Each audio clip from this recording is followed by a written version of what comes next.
the hidden anger inside every nice guy. If you are afraid of conflict, if you allow people to walk all over you in either small ways or even big ways, if you struggle with setting boundaries and being assertive with people, then maybe, mate, you've been carrying a kind of buried rage deep inside you since childhood. And maybe you were taught to bury it. Maybe you were taught that that's what a good man does. But what actually happened?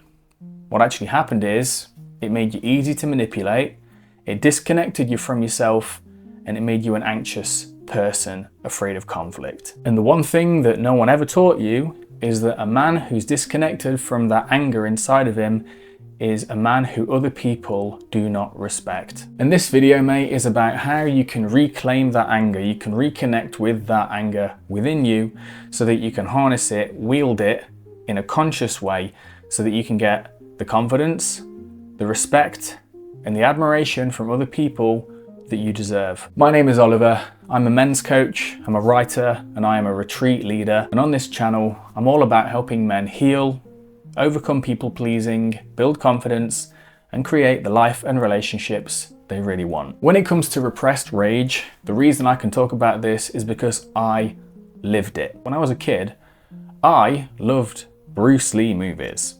I was obsessed with martial arts. At school, I was always trying to grapple all the other kids and have a wrestling match. I was interested in toy soldiers. I played with toy soldiers. Everything was all about violence. My parents and teachers and kids always kind of reflected to me in a jokey way that Oliver's just a very violent kid. Until one day, I drew a pretty screwed up drawing. I think there was blood everywhere and I was shooting loads of people or something, and it was just a little bit too screwed up for the teachers. So the teachers sent a cause for concern letter to my parents. My parents received it, freaked out about it, took away all my violent video games, all my toy guns, and I had plans at the time to start training in Taekwondo so that I could actually be like Bruce Lee. But then my parents killed that in its crib and told me, Oliver, you will never learn martial arts. You're too violent and you need to stop.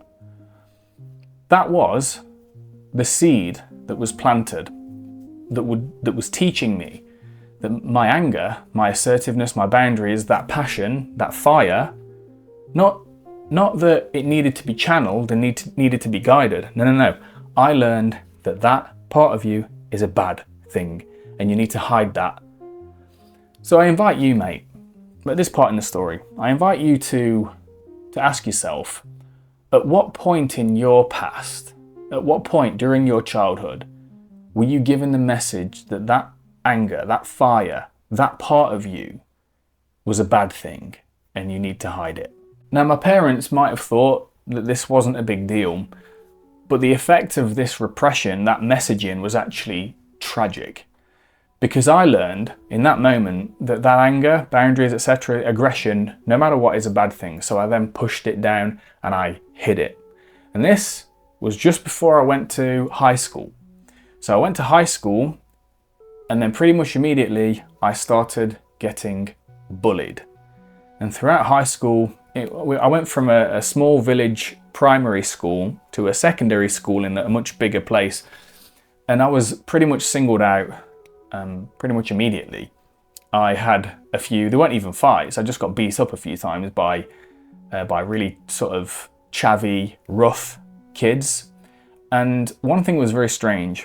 One time a kid came up to me and he just picked a fight with me and I froze solid. I didn't know what to say. I couldn't fight, I couldn't run away, I couldn't do anything. I just froze and waited. And then he punched me across the nose and just splattered my nose across my face. Blood was all over the place. I just got really teary-eyed and it was an absolute shit show. Low-key, quite traumatic, actually. And it wasn't even just the physical bullying. I also experienced emotional abuse, emotional bullying from some of the kids that I was supposedly friends with. And I just didn't have a way of sticking up for myself and standing up for myself and setting boundaries. This, throughout high school, completely killed my self-esteem and completely killed my confidence because I was wearing this good boy mask and repressing that rage and that anger that was actually healthy, but no one ever taught me that. No one ever taught me how to harness it in my life. So with that, I have a question for you right now. Whereabouts in your life are you currently tolerating something? Whereabouts in your life are you currently putting up with stuff? In the same way that I was in high school, just permanently putting up with things, wearing this good boy mask. Where are you doing that in your life right now, mate? And let's get real for a moment, mate. What is the cost of that? And sadly, mate, it wasn't until much later that I actually started to reflect on all this, because I was carrying this good boy mask well up until my adulthood. But the thing is, you can only abandon yourself, you can only abandon your truth for long enough until something breaks. And one of the most clearest mirrors that a man will ever experience is when he's in a relationship with a woman. And that was entirely the case for me when I was in a series of relationships, one of which I've talked about a few times on my channel, turned emotionally abusive. And it was in that situation when I completely lacked a backbone. She lost respect for me, she lost attraction for me, and the relationship eroded. That experience is what led me into men's work. And it was that gateway into men's work that forced me to confront an emotion, the emotion that I'd been repressing since I was a kid. And that was my rage. I dived deep into shadow work. I started speaking to my rage as if it was a person. I started doing these deep breathwork sessions that are like 60 minutes long, holotropic breathwork, where the rage would surface. I went to men's retreats and I, with other men around me, would scream at all the people in my life who I'd repressed all this rage about. And lastly, the most important thing, mate, I went back to something that the inner child in me really wanted but never had.